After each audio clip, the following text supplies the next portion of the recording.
Hello everyone, and welcome back to my channel. So today I am going to share with you my go-to everyday makeup. And I also thought it would be fun to kind of continue on with the get to know me video and tell you a little bit more about my work experience and kind of what brought me to this point now. So if that's interesting, stay tuned. Okay, so I'm gonna get started with the MAC Strobe Cream in Silverlite. So I'm gonna take a little bit, so I like to kind of spread it out between my fingers. And this is kind of like the underbase. So this is what is going to shine through when I put my foundation powder on. So I just kind of tap it kind of like on my cheekbones. And I don't like to take it any further in than the pupil of my eye. And then kind of bring it up into my temples. And then once I can have it spread, I just like to spread it out. There. Quick and easy. Anything that's left, I'll kind of massage it between my fingers and apply to the other high points that I want a little bit more light to show. Now with the Fix Plus, give it a mist. I over apply it, so I like it to look like I've almost taken a shower with Fix Plus. And I'm going with a damp Sonia Kashuk beauty sponge and just meld that into my skin. So this part, I really like to kind of pounce the sponge over my face because this is going to help kind of press in the moisture from the strobe cream as well as the Fix Plus. The Burberry Cashmere Concealer in 00 Ivory. And just a little click. It has this sponge on it, which I'm not obsessed with sponge applicators, but I found if you kind of rip them off, then the product is a little messy, so I just leave it on. So I just swipe it on. And for me, placement changes every day because every day our skin changes and there's different things that we want to cover. So now I'm going to be using a Japanesque 915 brush, and this came in a set. However, I can't find this anymore. So they have one on their website. It's the same shape, it's the same style, but it has a longer handle, and it's called the Fluffy Concealer Brush.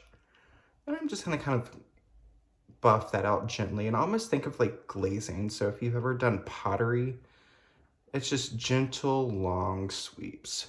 And we don't want to move the coverage too much. You want to kind of keep it in the general area that you're wanting that extra coverage. You want to diffuse the edges. You don't want the concealer to have a harsh start and stop point.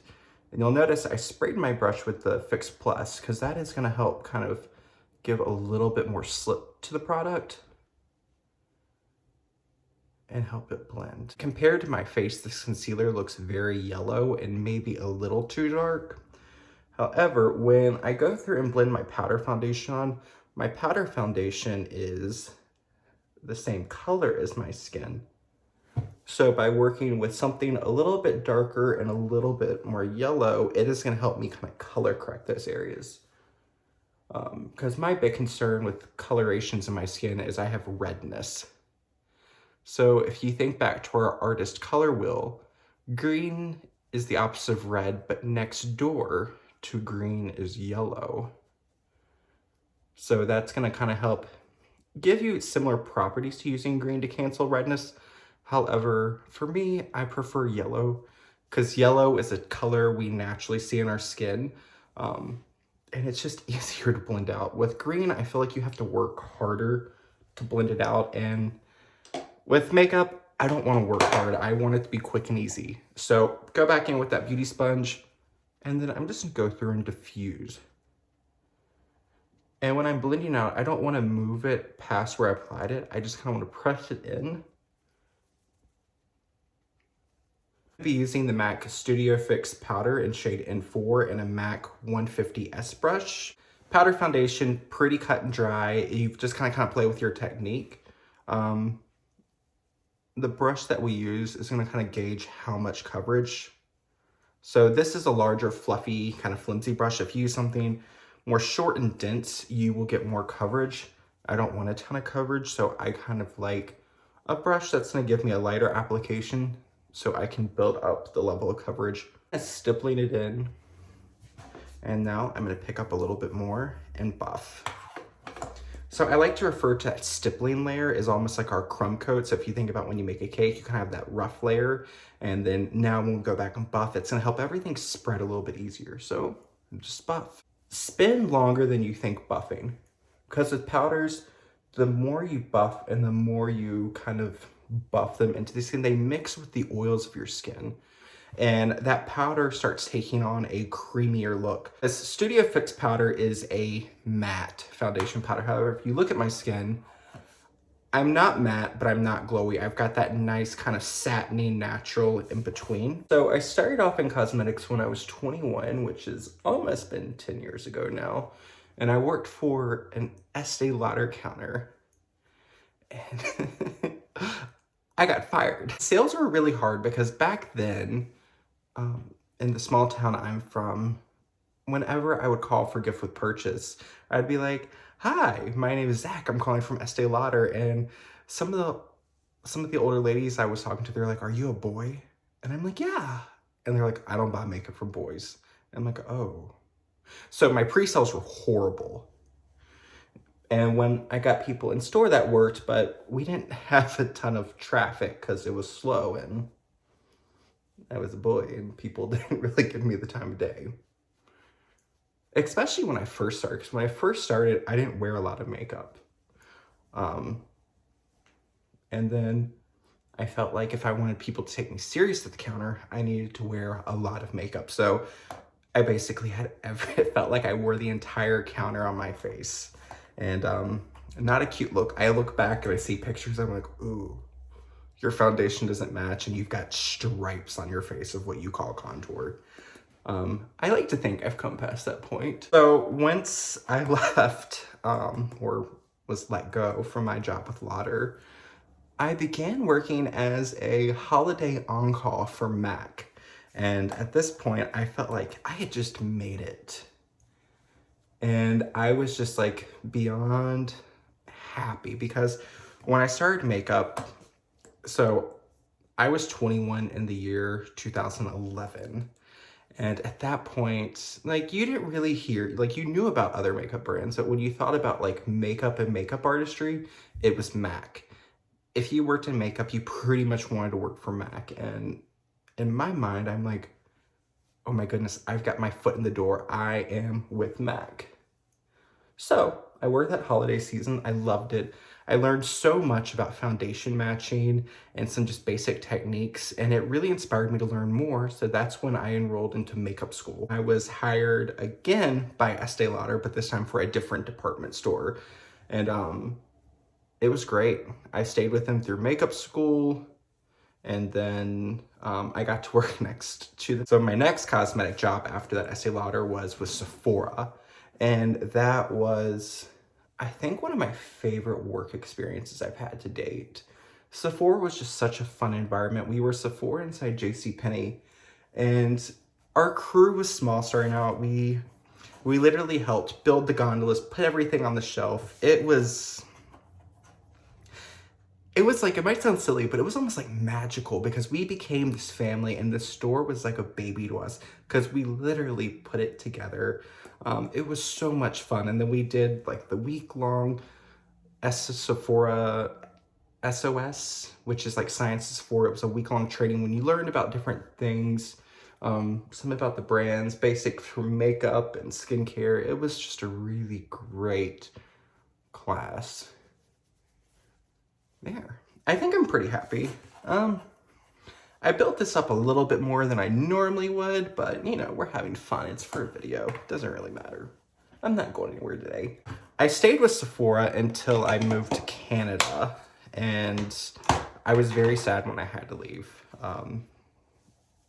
Because it was a great experience and I really, really enjoyed it. I'm using the Mercier Matte Radiance Baked Powder, and highlighted a 1 and a Charlotte Tilbury powder and sculpt brush where I kind of applied that strobe cream. So cheekbone to right under the pupil and into this temple area is where I like to highlight.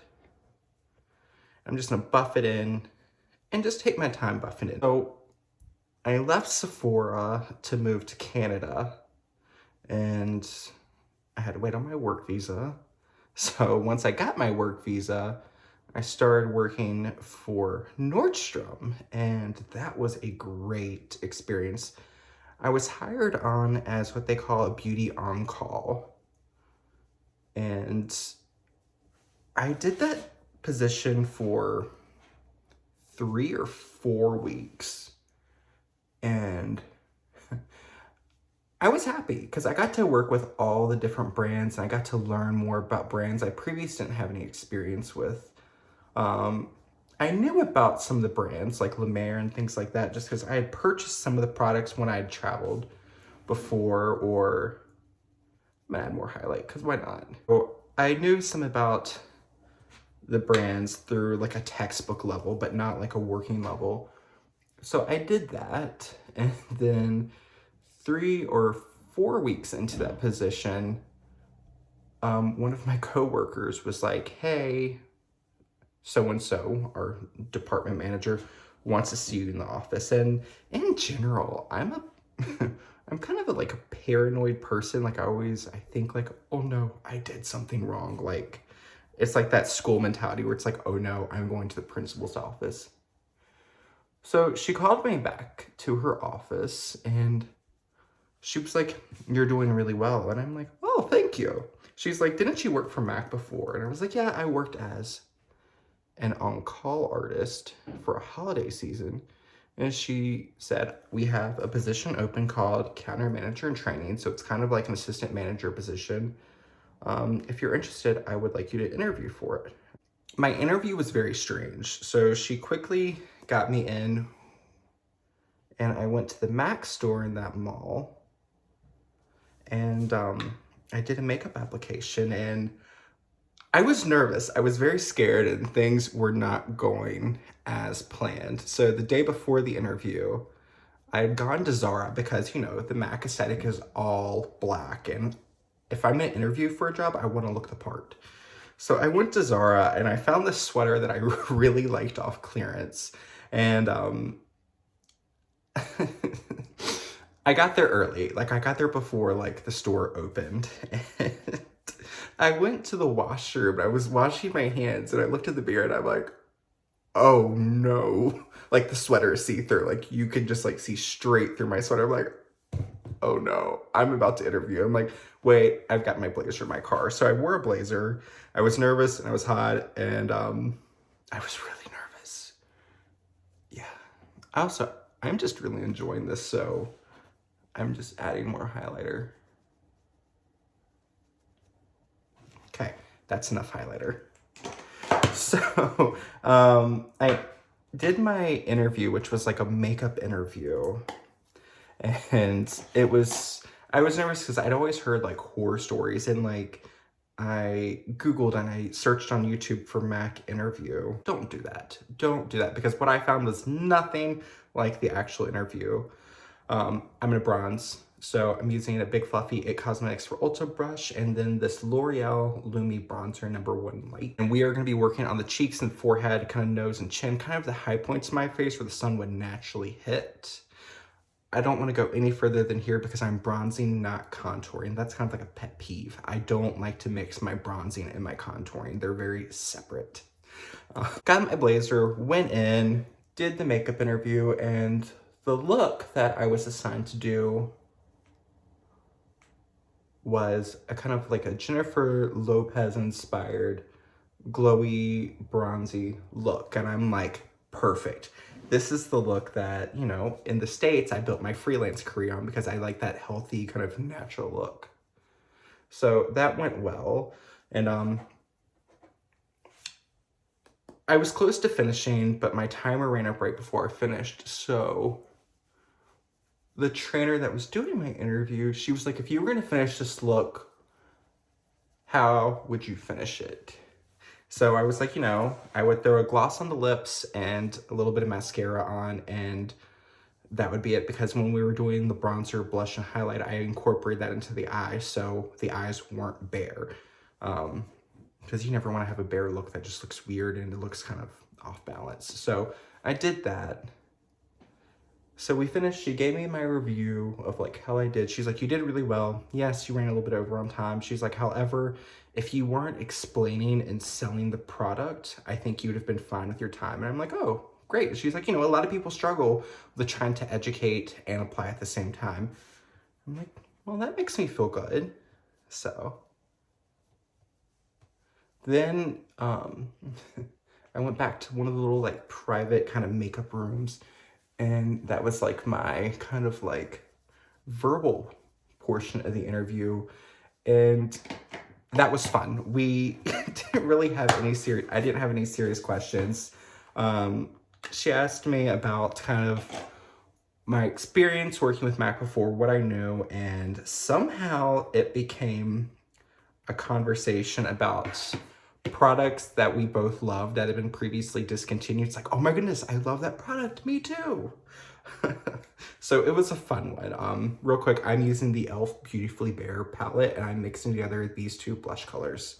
So pick up a little bit of both of them, and this is an IT Cosmetics Heavenly Luxe French Boutique Blush Brush.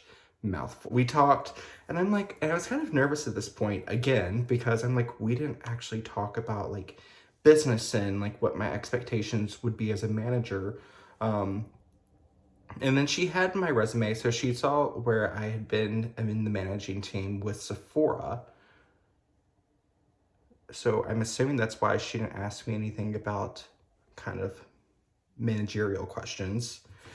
And I was like, okay. So I felt nervous because we didn't actually talk about any kind of businessy questions. It was more so about products and things that we loved and looks that we love. And I was walking out, and then she was like, hey, Zach. And I was like, yes. And then she extended her hand, and she was like, welcome to the team. I'm like, oh my God, I got it.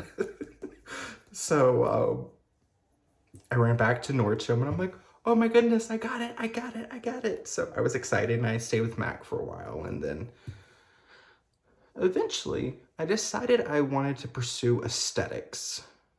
So working full-time in the kind of counter manager and training role really didn't work out with the school schedule I was looking, because I wanted to go to school full-time to get this, kind of get my education taken care of. It made me sad because I had become close with a lot of my coworkers, and I had really grown to become very fond of a lot of them. Then right before I left, I had gone to a Mac update, and I can't remember her particular title, but she was one of our higher ups, and I had met her on like store visits, and we talked, and she was like, yeah.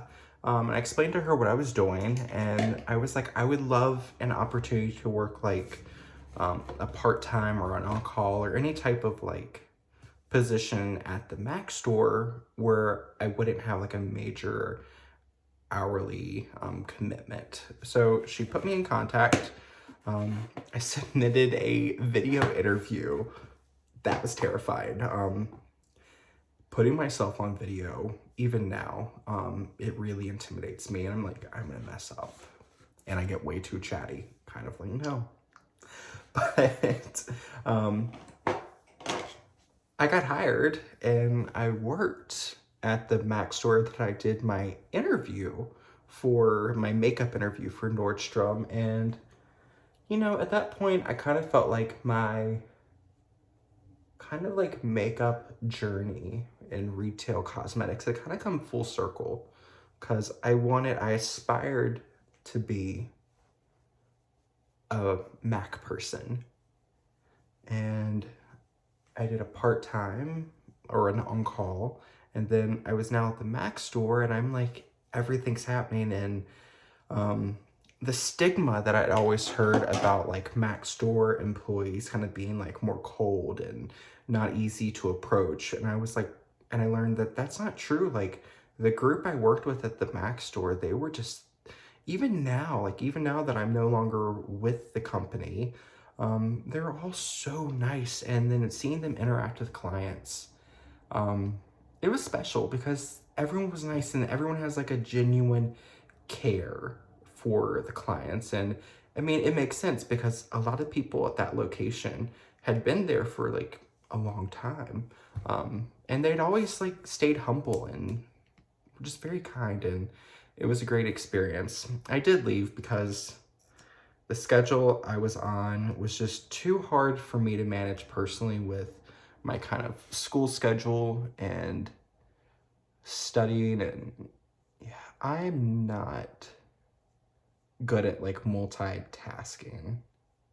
Kind of like now I can't talk and put eyebrow gel at the same time. I was only working weekends and it just became too much because the weekend was my time to kind of like decompress from school, read up on my notes, study some external sources for information I was learning in school, and, you know, spend time with my now husband. And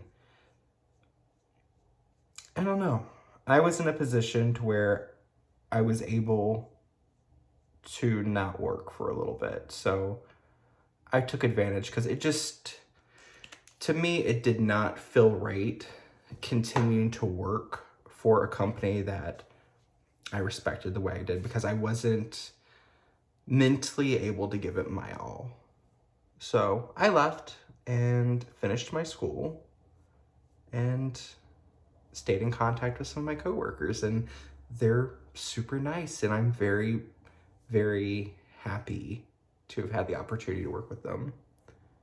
So finished school, COVID happened, and finally got the courage to make videos. So here I am uploading on YouTube, and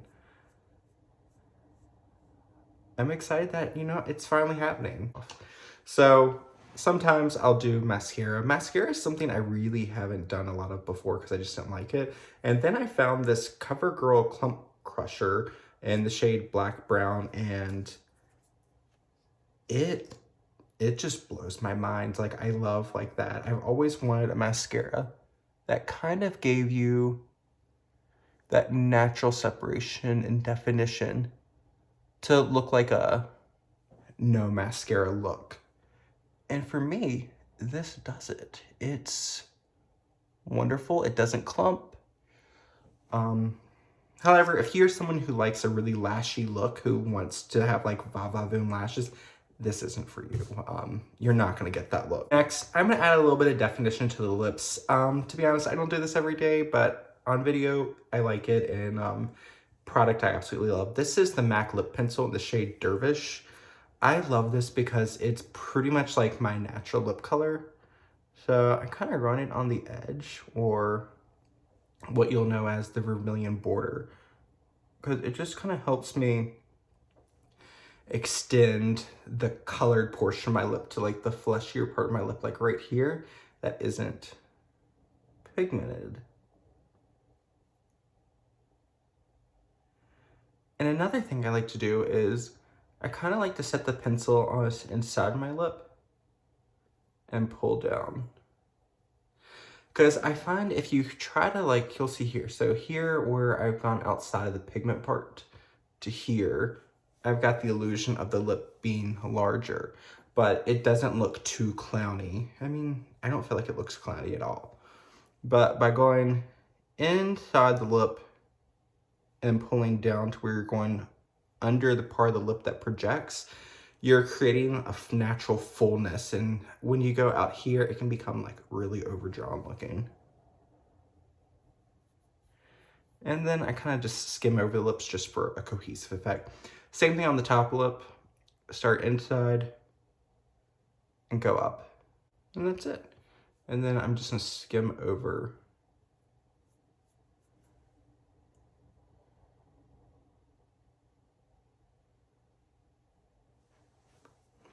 And that's it. Another thing why I kind of stopped doing lip liner as much is when, let's get that out of the way. There, we kind of parted the mustache registries. This is another product.